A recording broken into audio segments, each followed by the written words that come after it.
Quand on va chercher la forme de l'univers, ça va être une forme simple, une forme régulière, parce que on ne va pas s'intéresser à ce stade-là, à savoir s'il y a des, des montagnes, des vallées, des trous noirs, des trous de verre, des choses comme ça. On prend le truc lisse, et justement, c'est parce que c'est simple qu'on arrive à définir cette chose-là qu'on appelle le temps cosmique, et qui fonctionne à peu près pour la plupart des choses comme un temps. Donc, on oublie un peu donc tout ce que j'ai dit et on va travailler avec le temps cosmique comme si c'était un temps, c'est-à-dire que au lieu de dire on est dans l'espace-temps, tout se passe comme si on était dans l'espace et que l'espace évolue avec le temps. Et par exemple, quand on va parler de l'expansion cosmique, on va dire c'est l'espace qui grandit avec l'écoulement du temps cosmique. Comme si c'était un temps, et ça marche à peu près, c'est pas rigoureusement exact, mais quand on le dit comme ça fait comprendre les choses.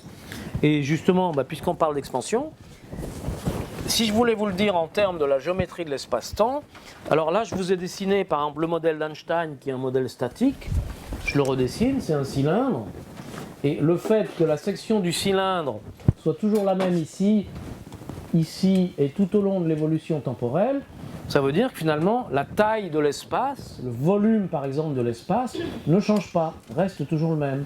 Donc si je voulais définir un univers analogue qui est en expansion, je le dessinerai comme ça, je le dessinerai comme ça.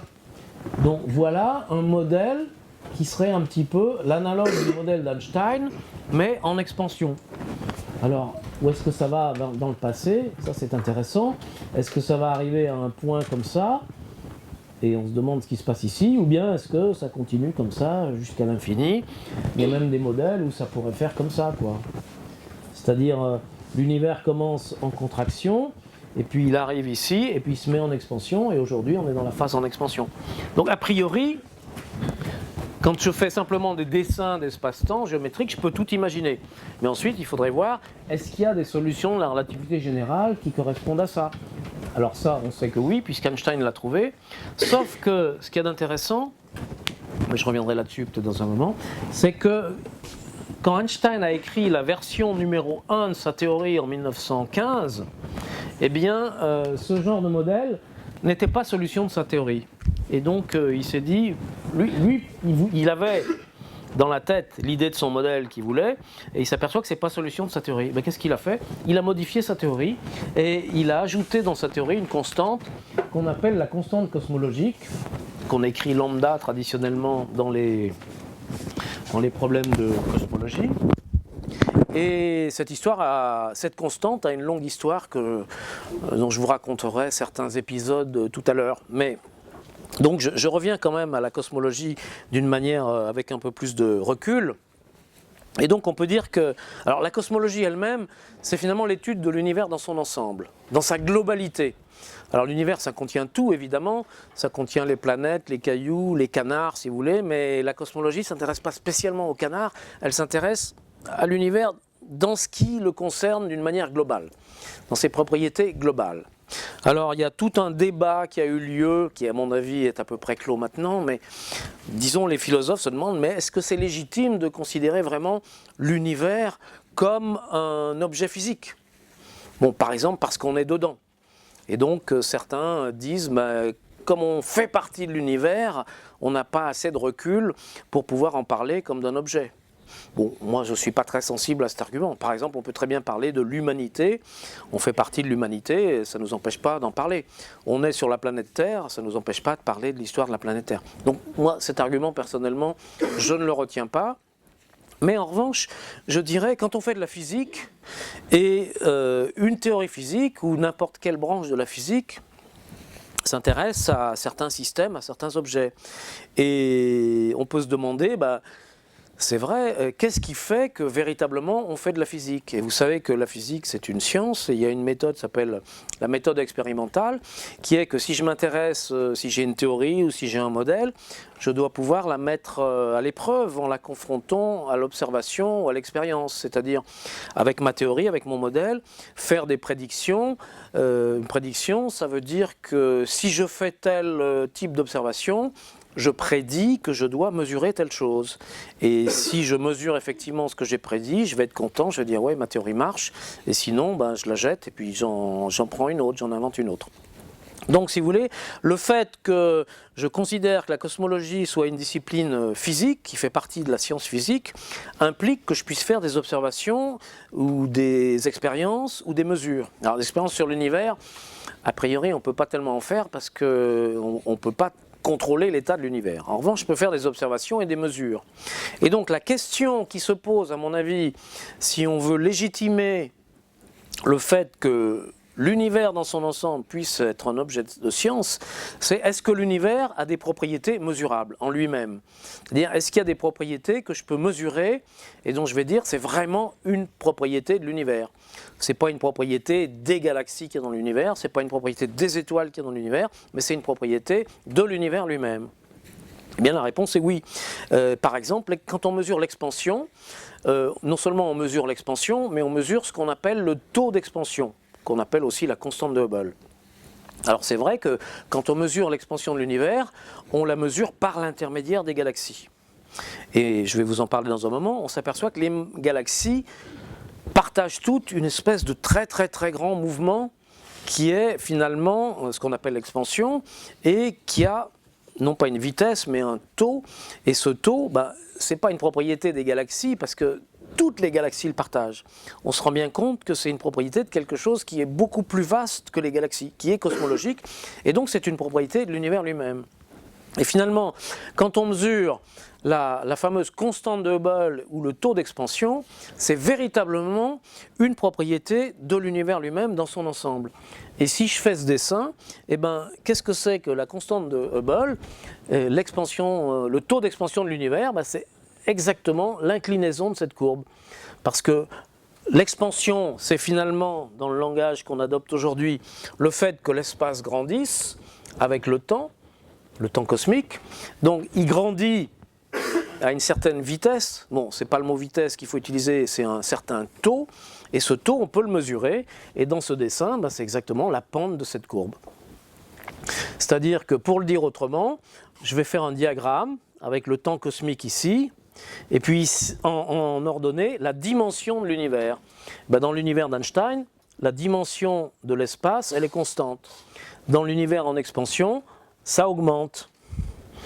Et ça augmente avec donc une pente ici sur cette courbe, le taux d'expansion. Et ça, c'est très exactement ce qu'on appelle la constante de Hubble, taux d'expansion. Bon, donc tout ça c'est pour légitimer le fait qu'on puisse faire de la cosmologie scientifique et que l'univers puisse être vraiment considéré comme un objet d'étude scientifique, comme un système physique.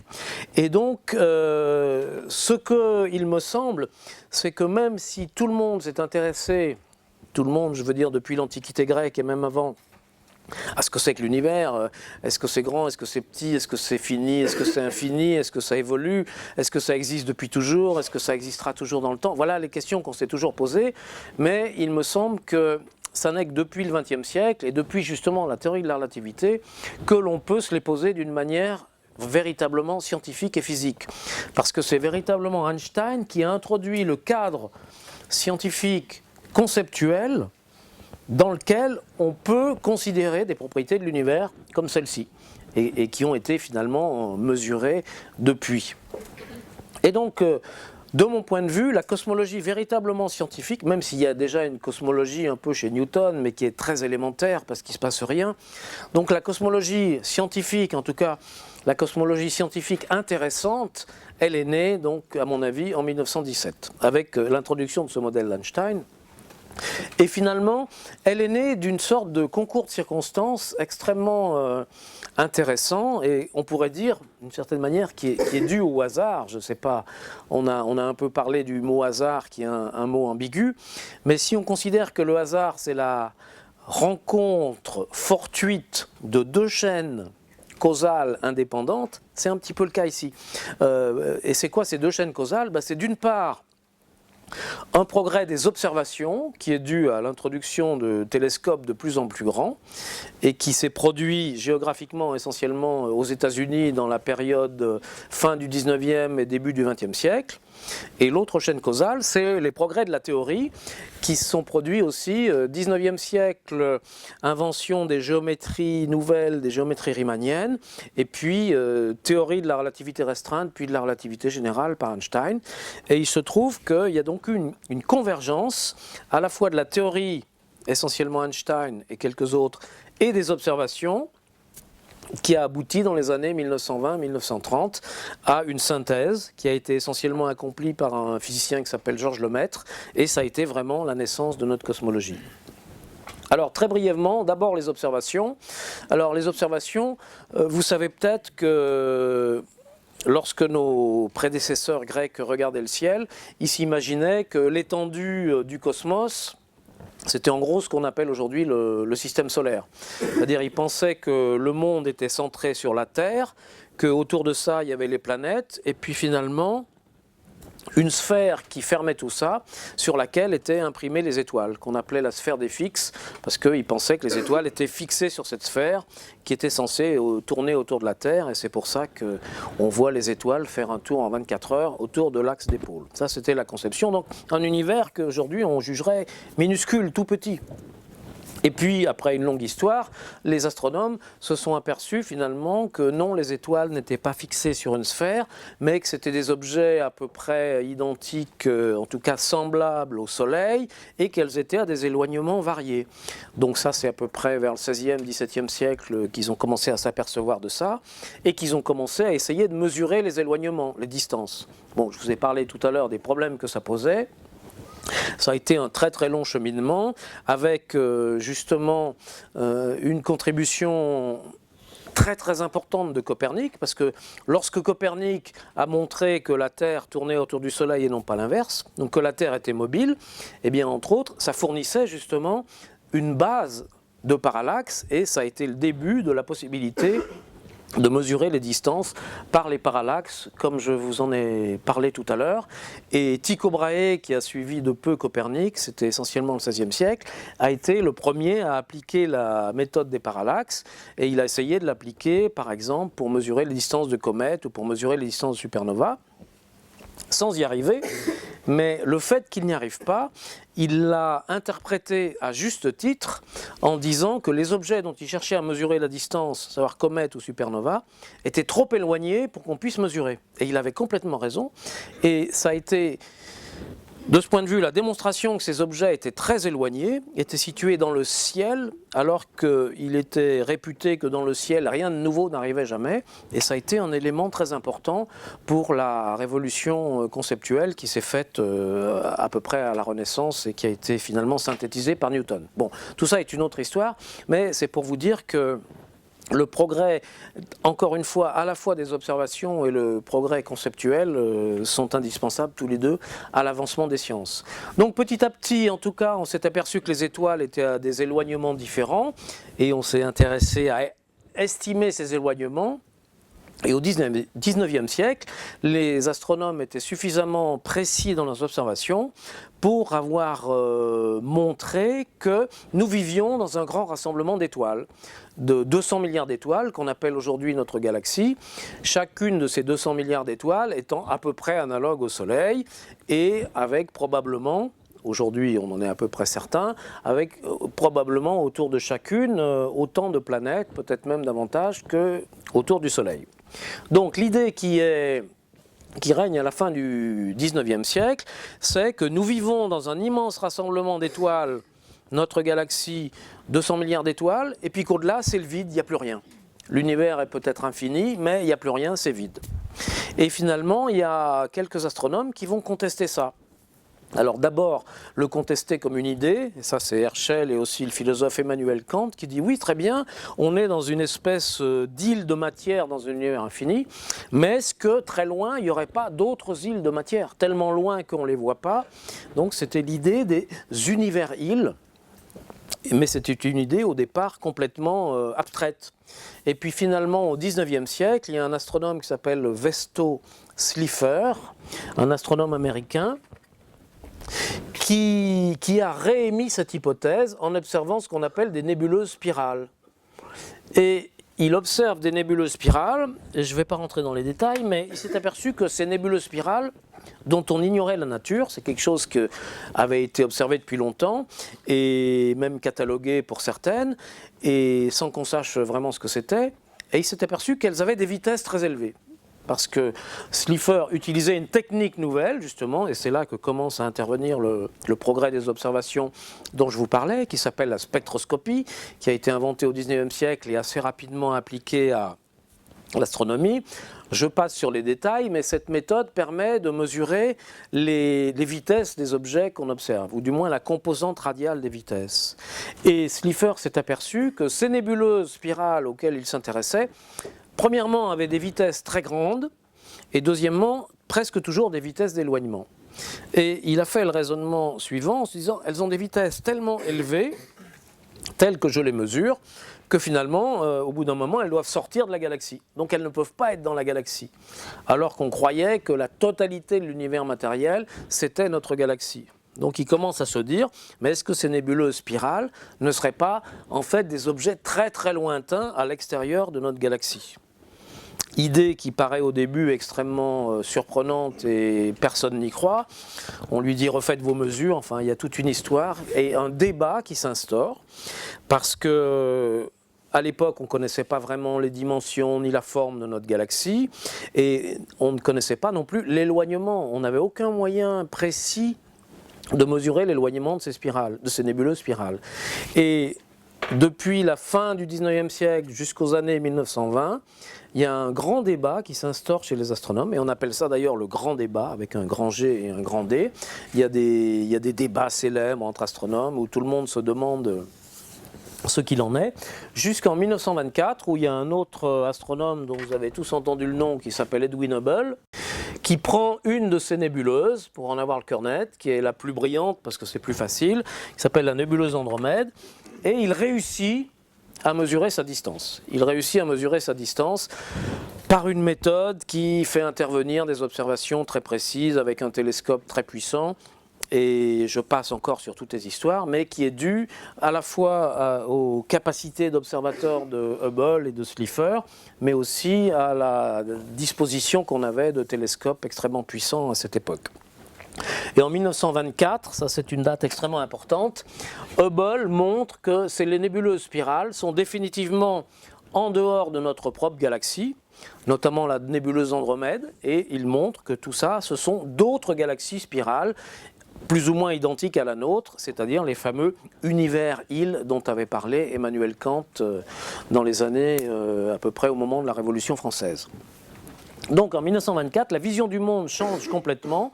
Au lieu d'imaginer qu'on est dans un univers matériel qui se réduit à notre galaxie, on s'aperçoit qu'on est dans un univers immensément plus vaste, rempli d'une sorte de gaz cosmique, et que notre galaxie n'est qu'une sorte de petite molécule de ce gaz cosmique, et qu'il y en a des milliards et des milliards. Aujourd'hui, on en connaît des milliards, et on ne sait pas s'il y en a un nombre fini ou infini.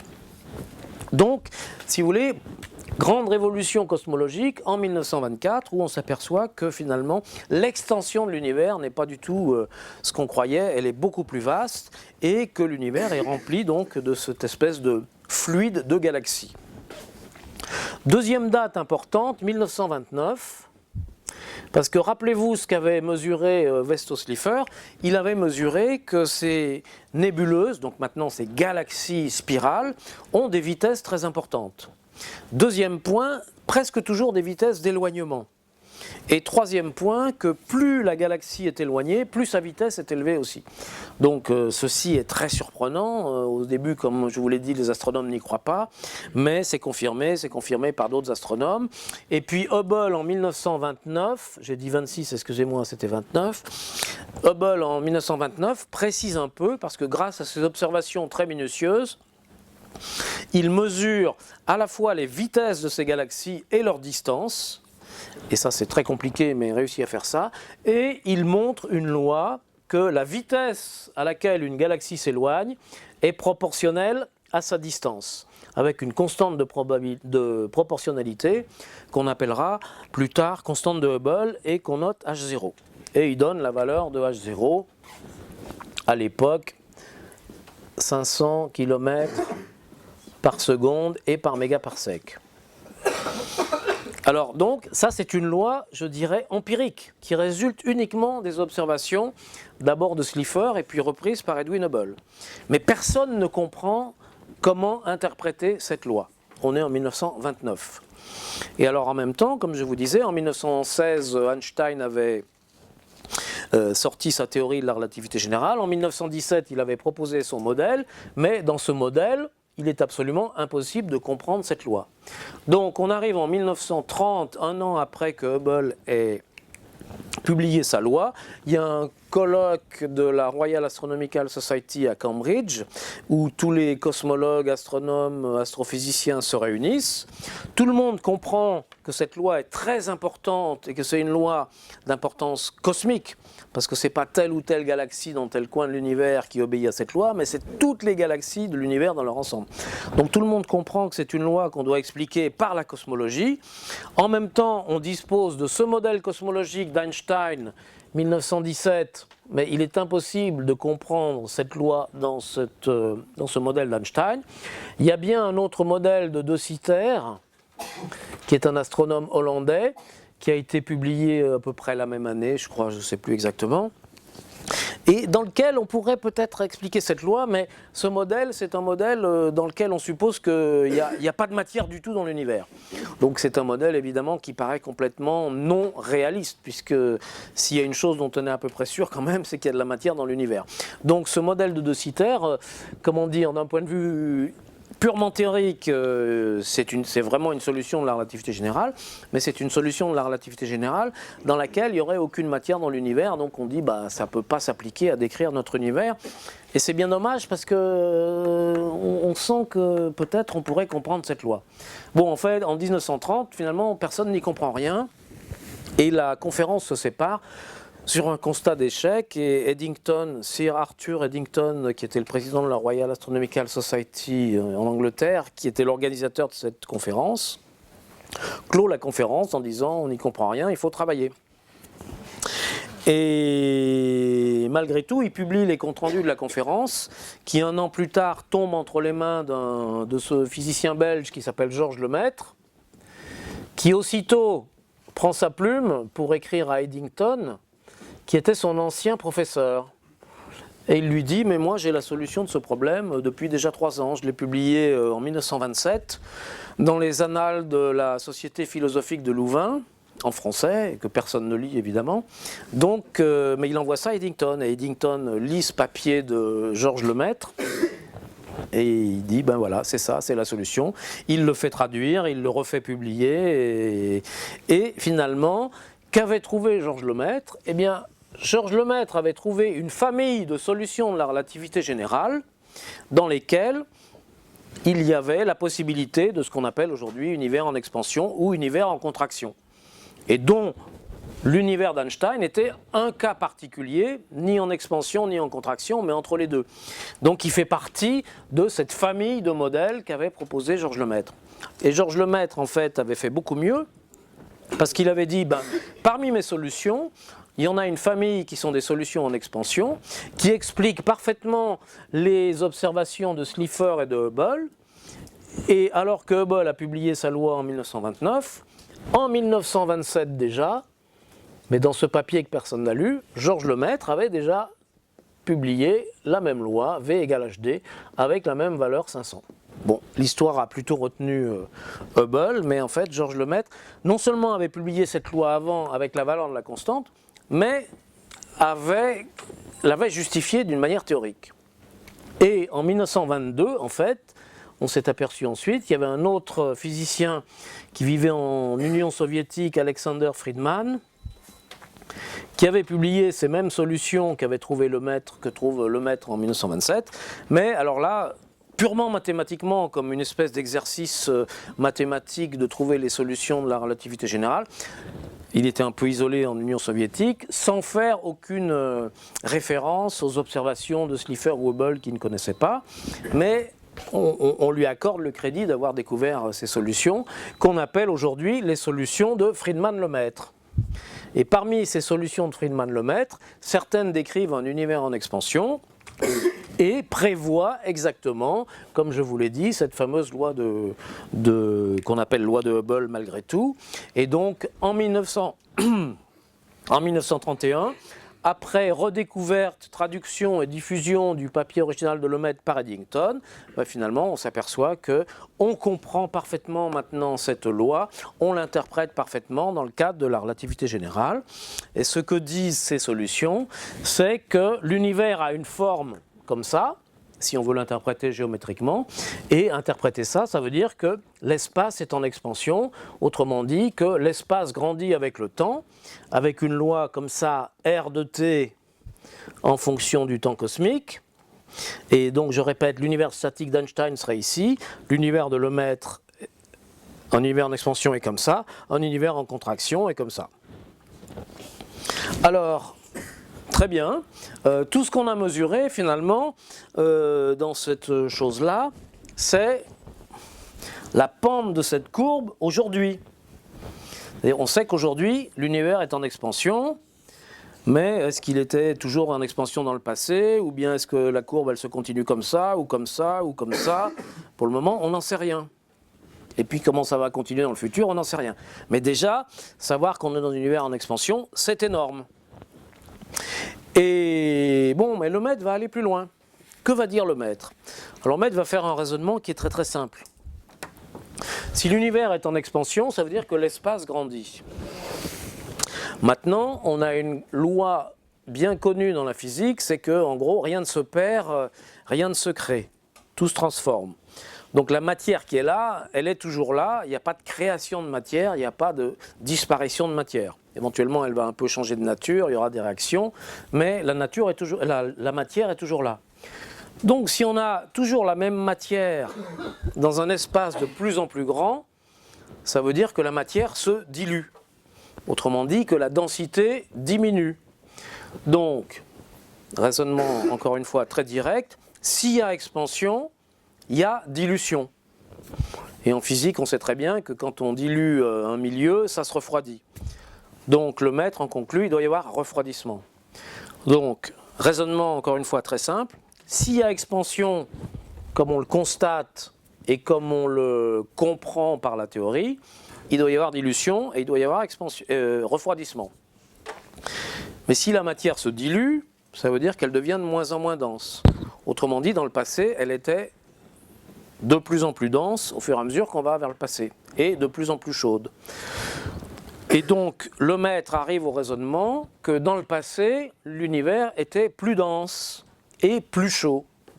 Alors ensuite, de combien plus dense, de combien plus chaud? Alors là, il faut faire les calculs avec les équations de la relativité générale, avec ce qu'on connaît, et il faut commencer à se demander, bon, ben aujourd'hui on connaît le taux d'expansion, mais ce taux d'expansion, est-ce qu'il augmente, est-ce qu'il diminue, ou est-ce qu'il reste constant?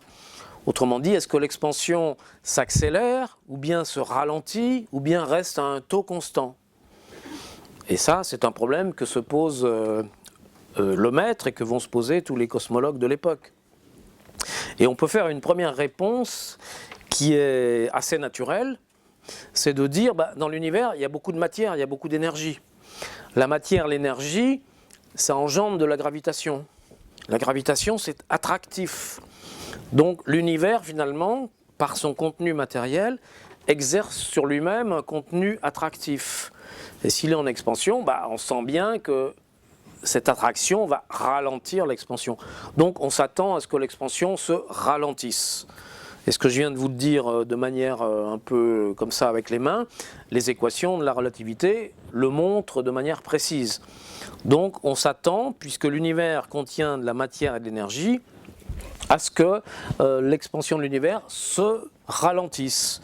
Donc si je veux essayer de faire un dessin, on doit arriver à une conclusion très très simple.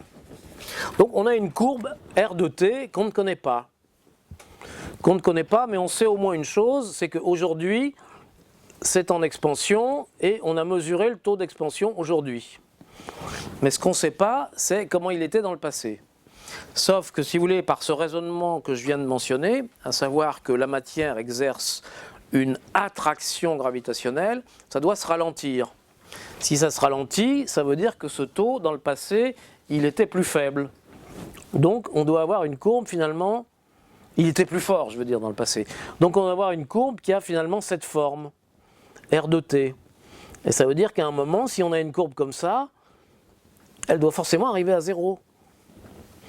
Et donc, le maître en conclut que cette expansion de l'univers, on l'observe aujourd'hui, ça c'est aujourd'hui, mais qu'il y a un moment dans le passé, au-delà duquel ça n'a pas pu aller. Il y a un moment où on arrive à 0, on ne peut pas aller plus bas que 0 dans l'expansion. Donc il dit, finalement, cette phase d'expansion, elle existe depuis un temps fini. Et l'univers, d'une certaine manière, en tout cas l'univers tel qu'il est, tel qu'on l'observe, a commencé à ce moment-là. Il n'y a pas pu avoir quelque chose avant. Et donc, naturellement, on va appeler ça H de l'univers. Alors là, il y a tout de suite un problème, c'est que quand on fait les calculs, il trouve ici 2 milliards d'années, 2 giga-years. Il trouve 2 milliards d'années, mais on savait déjà que la Terre avait plus de 4 milliards d'années. Donc comment imaginer que dans un univers qui date d'il y a 2 milliards d'années, la Terre puisse avoir 4 milliards d'années. Donc problème, et les gens disent, votre problème, votre modèle, il ne marche pas. Alors le maître a une réponse, il dit oui, mais quand on mesure cet âge de l'univers, cet âge il est prévu par la théorie à partir de la mesure de H0. Pourquoi? C'est bien simple, parce que H0, je vous ai dit, c'est cette pente-là. Et vous voyez bien que cette pente-là, elle vous donne ici une valeur qui est du même ordre que celle-là. Donc si on se trompe sur H0, on se trompe sur l'âge. Et donc le maître, il dit, je pense qu'on s'est trompé là-dessus. Et comment ceci a été mesuré? Comment ceci a été mesuré par Slipher, par Hubble, en mesurant les vitesses de galaxies et en mesurant leur distance. Mais je vous ai dit tout à l'heure que les mesures de distance, c'était très compliqué.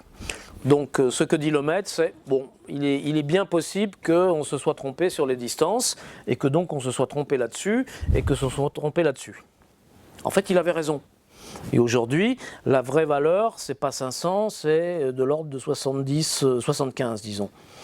Donc ce qui veut dire qu'ici, c'est pas 2, mais c'est de l'ordre de 15, ou quelque chose comme ça. En fait, aujourd'hui, on sait que c'est 13,7, donc je mets tout de suite le bon chiffre. Donc il avait raison.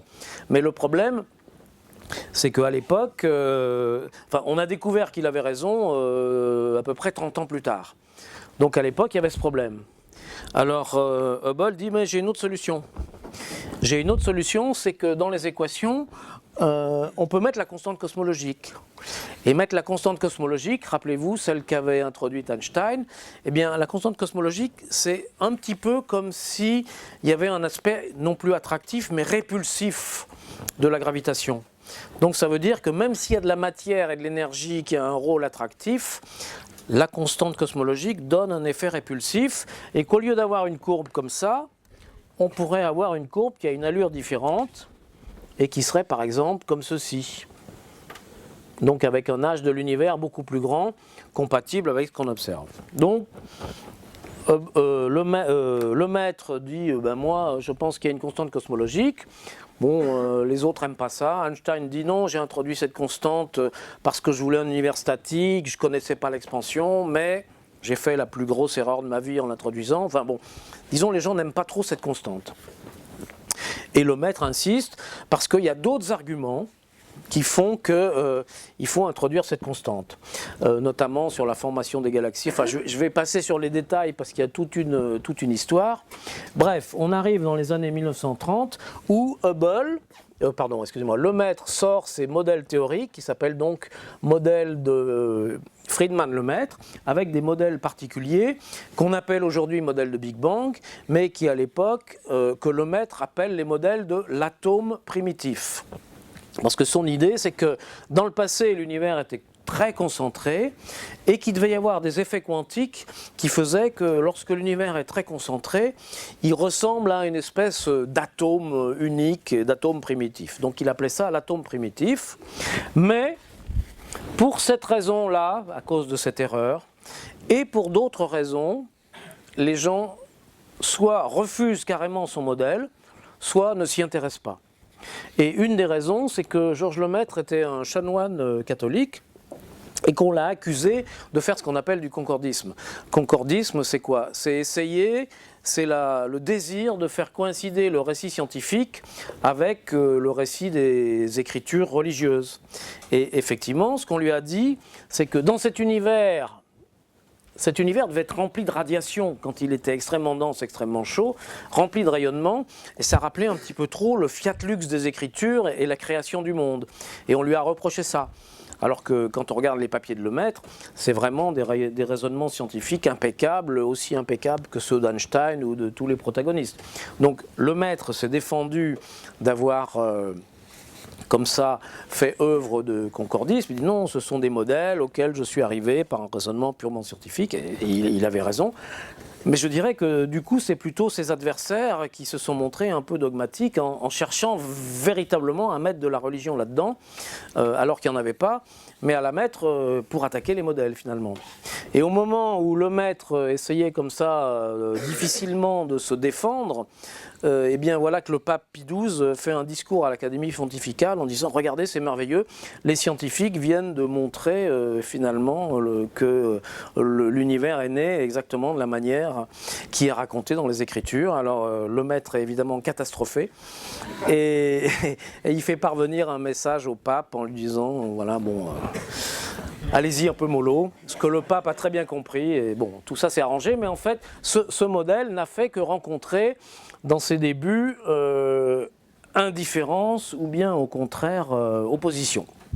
Alors là, on est dans les années 1930, et donc Lemaître, avec quelques autres, continue à travailler sur son modèle, mais par exemple, Einstein ne s'intéresse plus tellement à la cosmologie, parce que c'est le moment aussi où se développe la physique quantique qui est très intéressante, et ça intéresse beaucoup plus Einstein. Et finalement, ça intéresse assez peu les physiciens. Mais dans les années 1940, va naître la physique nucléaire. Et là, c'est quelque chose d'intéressant parce que pour qu'une réaction nucléaire se produise, il faut une densité importante et une température importante. Or, la caractéristique essentielle des modèles de Lemaître, c'est de dire, dans le passé, il y a eu une densité très importante et une température très importante. Aussitôt, les physiciens qui commencent à faire de la physique nucléaire à ce moment-là aux États-Unis se disent mais il y a dû y avoir des réactions nucléaires très intéressantes, et ils commencent à faire les calculs. Et qu'est-ce que c'est qu'une réaction nucléaire? Finalement, c'est quelque chose qui transforme un noyau d'un certain type d'atome dans un autre type d'atome. C'est une usine à noyaux d'atomes. Et ils se disent, mais tous les atomes, après tout, qu'on observe dans l'univers, le carbone, l'azote, l'oxygène, etc., ils ont bien dû être fabriqués quelque part, et pourquoi ils n'auraient pas été fabriqués là, dans ces conditions très denses et très chaudes? Et ils commencent à faire les calculs. Bon, et puis déception, ça ne fonctionne pas, pour des raisons qu'on comprend très bien aujourd'hui, mais ça sera encore une fois un peu long d'en parler de manière précise. Ça ne fonctionne pas, sauf pour certains éléments chimiques très légers, qui sont d'une part l'hydrogène, mais l'hydrogène, les noyaux d'hydrogène, ce sont des simples protons, mais aussi le deutérium, qui est un isotope de l'hydrogène, l'hélium et le lithium. Et ce qu'il y a d'intéressant, c'est que quand on observe dans l'univers les abondances de ces éléments, il y a un premier résultat qui est frappant, c'est que partout dans l'univers, on observe les mêmes abondances.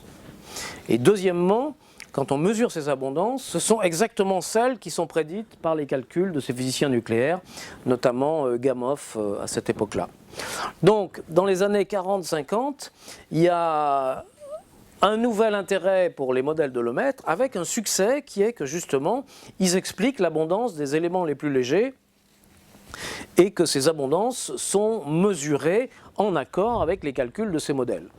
Les autres éléments, tous les autres éléments, carbone, azote, oxygène, ce sont des éléments qui, plus tard, seront fabriqués par les réactions nucléaires dans le cœur des étoiles, comme le Soleil ou les autres. Donc on les expliquera aussi, mais d'une manière différente. Mais en tout cas, pour ces éléments légers, et ça commence à être un succès quand même assez impressionnant, parce que autrement, sans cette explication, il n'y a pas moyen de comprendre, d'une part, pourquoi les abondances de ces éléments sont universelles, c'est-à-dire les mêmes partout, dans tous les coins de l'univers où on peut les observer, ce qui depuis a été confirmé aussi de manière très précise, et pourquoi elles ont précisément la valeur prédite par Hubble. Donc on commence à s'intéresser à ces modèles, et le même Gamow fait une prédiction aussi précise, qu'avait d'ailleurs déjà faite, mais de manière beaucoup moins imprécise, Lemaitre 15 ans plus tôt.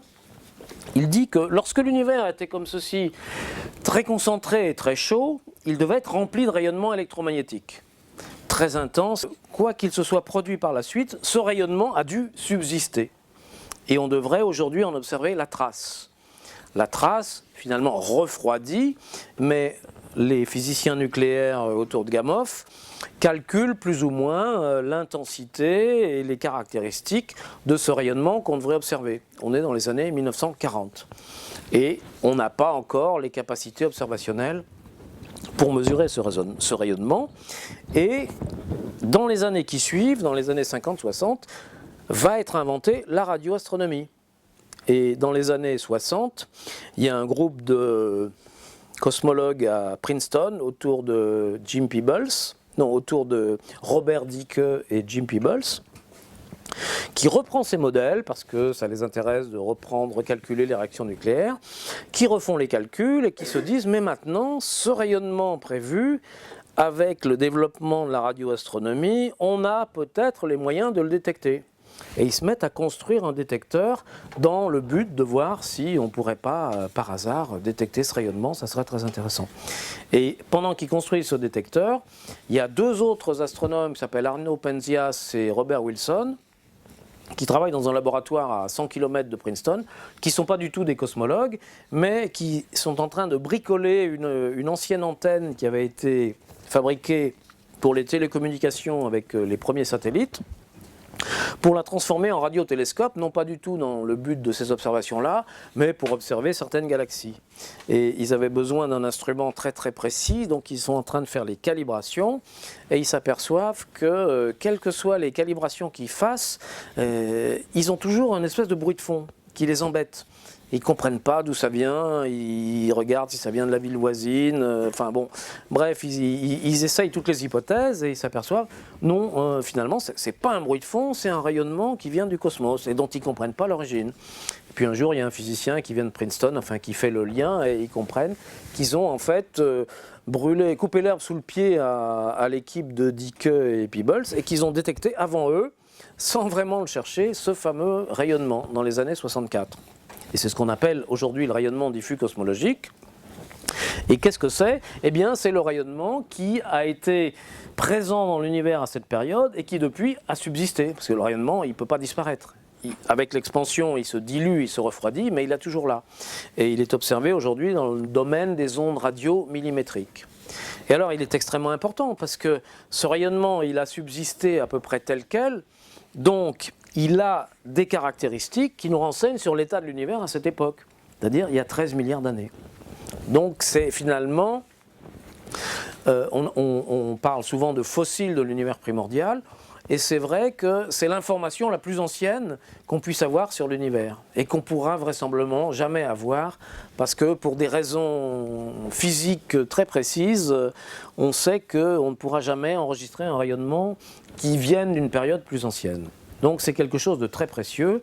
Et donc, première conséquence dans les années 64 où a été observé ce rayonnement, prix Nobel à Penzias et Wilson qui l'ont découvert, et du coup, adhésion de l'ensemble de la communauté scientifique aux modèles qu'on appelle maintenant les modèles de Big Bang, et qu'on appelle à l'époque d'ailleurs les modèles de Big Bang, et qui... Pourquoi? Parce que, si vous voulez, depuis cette année 64, personne n'a jamais trouvé la moindre possibilité autre que le modèle de Big Bang qui pourrait être à l'origine de ce rayonnement.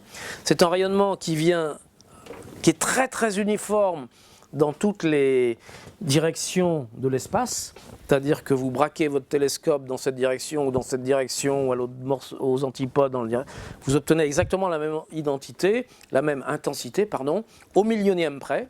Donc c'est beaucoup plus homogène que le ciel bleu que vous observez là, enfin bleu si on peut dire. C'est quelque chose d'extrêmement homogène et qui en plus présente un spectre. Le spectre, c'est la manière dont sont distribuées les longueurs d'onde, dont l'intensité du rayonnement varie avec la longueur d'onde, qui est extrêmement particulier. Alors qu'on n'a pas tout de suite réussi à mesurer ce spectre, mais dès qu'il a été mesuré, on s'est aperçu qu'il était exactement en accord avec les prédictions de ces modèles de Big Bang, qui prédisent que c'est ce qu'on appelle un spectre de corps noir. Pourquoi ? Parce que lorsque un rayonnement est créé par un processus physique qui est en équilibre, eh bien les lois de la physique nous disent que c'est toujours un spectre de corps noir. Quand par exemple vous chauffez un four à une température de 1000 degrés, eh bien vous avez à l'intérieur du four, il est chauffé au rouge si vous voulez, et c'est un rayonnement, bien que ça soit chauffé au rouge, c'est ce qu'on appelle un rayonnement de corps noir, parce qu'il a une distribution spectrale extrêmement précise, avec une courbe en cloche qu'on connaît bien, que connaissent bien les physiciens. Et dès qu'on a pu mesurer la distribution spectrale de ce rayonnement, on s'est aperçu que c'était effectivement un rayonnement de corps noir, avec une précision qui a été confirmée en 2005 et qui est absolument diabolique. Là aussi, c'est de l'ordre du millionième ou quelque chose comme ça. Or, un rayonnement de ce type ne peut avoir été engendré que par un processus d'équilibre, ce qui n'est pas du tout le cas, par exemple, dans les étoiles. Les étoiles, comme le Soleil, nous envoient pas du tout un rayonnement de corps noir. C'est un rayonnement, c'est pas en équilibre. Il y a de la convection, il y a des tas de phénomènes qui se produisent à l'intérieur. Donc, on est sûr que ça ne vient pas des étoiles, des galaxies. Et encore une fois, il n'y a jamais eu d'autre explication proposée que le fond diffus. Et aujourd'hui, alors ce rayonnement, vu son importance, vu le fait qu'il nous renseigne sur ce qui se passait dans l'univers il y a 13 milliards d'années, eh bien, il y a eu aujourd'hui plus d'une centaine de ballons, de télescopes, de fusées, de satellites, dernièrement le satellite Planck, qui ont été consacrés à son observation avec une précision qui est sans arrêt plus élevée. Parce qu'en fait, je vous ai dit qu'il était extrêmement uniforme au millionième près, c'est vrai, mais quand on atteint la précision du millionième, alors il faut se rendre compte que quand on parle en termes de température, ce rayonnement il est très très peu intense. On mesure les intensités du rayonnement par des températures et la température c'est seulement 3 degrés. Et quand on mesure maintenant le fait que ce rayonnement il a des petites fluctuations, c'est de l'ordre du millionième, donc c'est du millionième de degré. Ça veut dire qu'on essaye de mesurer sur un rayonnement qui vient de 13 milliards d'années des petites fluctuations d'un millionième de degré. C'est quelque chose d'absolument... je pense que c'est les mesures les plus précises qui aient jamais été faites dans toute l'histoire de la science, mais on y arrive. Et là aussi, quand on mesure ces petites fluctuations, ça c'est ce qu'a mesuré d'autres satellites qui s'appellent par exemple Planck, et puis il y a eu d'autres mesures avant, et ben, on s'aperçoit qu'on a énormément de renseignements sur ce qui s'est passé à cette époque-là. Et du coup, alors revenons maintenant à ces modèles de Big Bang. Il me reste encore quelques minutes peut-être pour terminer et raconter l'histoire de ces modèles de Big Bang qui donc commence, c'est une histoire qui commence il y a 13 milliards d'années et ce que je vais vous dire tout de suite, c'est pas parce que l'histoire qu'on raconte commence il y a 13 milliards d'années que l'univers lui-même commence il y a 13 milliards d'années. C'est-à-dire ce qui s'est passé là, a priori, ça n'est pas la naissance de l'univers, ça n'est pas la création de l'univers, mais disons, c'est le moment à partir duquel on sait ce qui s'est passé. Et on appelle ça quelquefois le temps de Planck. Et pourquoi on ne peut pas en parler ? Parce qu'on pense que c'était tellement chaud et tellement dense qu'on ne connaît pas les théories physiques qu'il faut appliquer à ce moment-là. C'est vrai que la gravitation est très intense, mais les effets quantiques doivent être extrêmement importants également. Et aujourd'hui, nous ne savons pas comment traiter une situation où il y a à la fois une gravitation intense et des effets quantiques. Ce qui veut dire que ce qui s'est passé à cette époque-là, on n'en sait rien. Et ce qui s'est passé avant, on n'en sait rien. Peut-être que tout a commencé là, peut-être aussi, maintenant, il y a beaucoup de gens qui disent, avant ça, il y a eu une phase de contraction, et puis un rebond cosmique, où à cause ici des effets quantiques de la gravitation, l'univers est arrivé à un état très condensé, puis finalement il a rebondi et il s'est mis en expansion. Bon, on ne sait pas. Donc là, je vais dire incertitude. Est-ce qu'on saura un jour? Peut-être, mais ce n'est pas le cas aujourd'hui. Donc quand on raconte l'histoire des modèles de Big Bang, c'est une histoire qui commence ici. Hein, je répète, ça ne veut pas dire que l'univers commence ici, mais ça commence ici. Et quand on parle de l'âge de l'univers, c'est en fait la durée, vous avez bien compris, qui s'est écoulée depuis le temps de Planck jusqu'à aujourd'hui. Et quand on parle du temps cosmique, c'est finalement la durée qui sépare un événement depuis cette ère de Planck. Hein, il vaut mieux parler ère de Planck. Bon, alors à l'ère de Planck, tout était différent d'aujourd'hui. La température, c'était des milliards et des milliards de degrés, la densité des milliards et des milliards de fois ce qu'elle est aujourd'hui, je ne me rappelle jamais les nombres, peu importe, mais petit à petit, expansion, dilution, refroidissement, et graduellement, depuis cet état-là, on va arriver par l'expansion jusqu'à l'état d'aujourd'hui. Et la densité à cette époque était beaucoup plus forte que la densité, disons, d'un noyau d'atomes aujourd'hui, ce qui veut dire qu'il ne pouvait pas exister de noyau d'atomes. Tout était beaucoup plus concentré. Si vous voulez, tout l'univers dans son ensemble constituait une sorte de super noyau d'atomes très très concentré et très énergétique. Et puis ceci, petit à petit, a commencé à se diluer et puis s'est différencié. Les particules élémentaires se sont séparées les unes des autres. Donc au début, il y avait ce qu'on appelle quelquefois une soupe primordiale dans laquelle il y avait des protons, des neutrons et des électrons et des photons de rayonnement, plus quelques autres particules qui ne jouent pas un rôle très important dans l'histoire, mais qui n'étaient pas du tout structurées. Ça veut dire qu'ils n'étaient pas du tout rassemblés en atomes ou en molécules. Il n'y avait pas non plus ni étoiles, ni planètes, ni quoi que ce soit d'organisé. C'était une sorte de soupe homogène de toutes ces particules. Et puis tout ça a continué à se diluer, à rentrer en expansion, à se refroidir. Et petit à petit, il y a des petites structures qui sont commencées à se former. Les premières structures qui ont commencé à se former, c'est les noyaux des atomes les plus légers. Et c'est exactement ce dont je vous parlais tout à l'heure. Ça se produit à peu près 3 minutes après l'ère de Planck. Il commence à y avoir quelques neutrons et protons qui vont se coller les uns aux autres. Avant, ça pouvait arriver de temps en temps, mais il y avait tellement d'énergie dans les photons que dès qu'il y en a deux qui se collaient, il y avait toujours un photon énergétique qui arrivait et qui recassait le truc. Donc, ça ne pouvait pas tenir. À un moment donné, c'est suffisamment dilué pour qu'il y ait quelques noyaux des premiers atomes légers qui puissent se former. C'est ce qu'on appelle la nucléosynthèse primordiale, dont je vous parlais tout à l'heure, dont les calculs ont été faits dans les années 1940. Et c'est l'apparition des premiers noyaux d'atomes dans l'univers. Uniquement deutérium, hydrogène qui a toujours été là, c'est les protons. Noyaux, c'est pas encore des atomes, c'est juste des noyaux d'atomes sans électrons autour. Parce que les électrons, ils ne sont pas du tout attachés au noyau, ils se baladent librement au milieu de tout ça est ionisé. C'est pour ça d'ailleurs qu'il y a tant de rayonnement en interaction avec la matière. Et donc on commence à avoir les premiers noyaux, 3 minutes après le Big Bang, et après l'ère de Planck, pardon. Et puis ensuite ça continue à se diluer, à se refroidir. Et la prochaine chose qui va apparaître, ce sont les atomes eux-mêmes. Ça veut dire quoi? On a là des noyaux d'atomes qui sont chargés positivement, il y a des électrons qui sont chargés négativement, ça s'attire, mais il y a encore tellement d'énergie qu'ils ne peuvent pas rester liés les uns aux autres.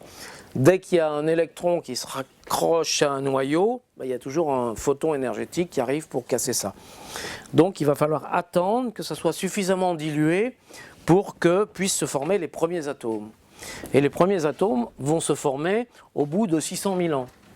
Donc au bout de 3 minutes, rappelez-vous, nucléosynthèse primordiale, premier noyau d'atomes. Ensuite, il faut attendre 600 000 ans pour avoir les premiers atomes. C'est quelque chose qu'on appelle la recombinaison. Alors, je n'ai jamais compris pourquoi on appelle recombinaison, parce qu'en fait, c'est les électrons qui se combinent avec les premiers noyaux d'atomes pour former des atomes proprement dit, mais ils se combinent. Ce n'est pas une recombinaison, parce qu'ils ne l'ont jamais été avant. Mais traditionnellement, on appelle ça recombinaison, et on appelle ça aussi découplage. Ça coïncide. Qu'est-ce que c'est que cette histoire de découplage? Eh bien, Jusqu'à la recombinaison, vous avez compris, il n'y a pas d'atomes. En revanche, il y a des noyaux d'atomes chargés positivement et il y a des électrons chargés négativement. Autrement dit, on a ce qu'on appelle un plasma ionisé. Quand les atomes seront formés, les atomes c'est neutre, donc il n'y a plus de charge électrique qui se balade. Mais avant la recombinaison, on a un plasma chargé électriquement. Et ce plasma chargé électriquement, ça interagit avec le rayonnement. Parce que les photons, ils interagissent avec les électrons. Ça veut dire quoi? Ça veut dire que jusqu'à ce moment-là, la matière, c'est-à-dire essentiellement les premiers noyaux d'atomes et électrons, d'un côté, et le rayonnement de l'autre côté, les photons sont liés entre eux. C'est-à-dire qu'il ne peut rien arriver à l'un sans que ça arrive à l'autre aussi. Ils sont couplés. Lorsque les atomes vont se former, les électrons vont se rassembler avec les noyaux d'atomes pour former des atomes neutres. Donc on avait un plasma ionisé et maintenant ça devient un gaz neutre qui n'interagit plus avec le rayonnement, qui se découple du rayonnement. Et c'est pour ça qu'on appelle ça aussi le découplage. Vous voyez que cette date est extrêmement importante, cette période de la recombinaison et du découplage. Elle est extrêmement importante parce qu'à ce moment-là, il y a deux choses très importantes qui vont se passer. C'est qu'à partir de ce moment-là, la matière d'un côté, pour le moment c'est les premiers atomes, et le rayonnement de l'autre vont suivre deux histoires séparées, indépendantes. Le rayonnement, qu'est-ce qui va lui arriver? Ben rien. Il est là, il va continuer, il va arriver jusqu'à aujourd'hui, et c'est précisément ce fond diffus cosmologique qu'on observe. Et donc, ce rayonnement du fond diffus cosmologique nous donne directement des informations sur cette période de la recombinaison. En même temps, la matière, elle est débarrassée du rayonnement. Pourquoi je dis débarrassée? Parce que la matière, elle a envie de se condenser sous son propre poids. Mais le problème, c'est que tant qu'elle est liée au rayonnement, le rayonnement, par sa pression de rayonnement, l'empêche. Donc la matière ne pouvait pas commencer à se condenser. À partir de ce moment-là, la matière va commencer à se condenser. Ça veut dire quoi? Ça veut dire que dans l'univers, c'est du gaz. Tout est du gaz. Le gaz va commencer à faire des espèces de nuages. Et puis ces nuages, sous leur propre poids, vont commencer à se condenser de plus en plus. Ça, c'est un phénomène dont vous avez déjà entendu parler, parce que c'est un peu la même chose qui s'est produit pour la formation du système solaire. Sauf que là, on a des échelles encore plus grandes, mais c'est un peu du même ordre. Donc il y a des nuages qui vont se condenser, c'est essentiellement de l'hydrogène, et à un moment, ça se condense tellement qu'il va y avoir des zones où des étoiles vont se former, et puis qui vont s'organiser par attraction gravitationnelle en galaxies. Et donc, c'est important parce que c'est le moment où vont commencer à se former des structures. Donc pour le moment, on n'a que de l'hydrogène avec un peu d'hélium et de lithium. Ça va commencer à se condenser par un processus assez compliqué qu'on a beaucoup de mal à retracer, mais enfin, ça va commencer à former des étoiles, des galaxies. Et puis ensuite, dans ces étoiles qui vont se former, vont apparaître les éléments plus lourds, tous les éléments plus lourds, puis il y aura des générations d'étoiles, avec ensuite d'autres générations d'étoiles qui vont se former à partir du gaz. Mais ce gaz aura été enrichi en éléments lourds par les générations d'étoiles précédentes.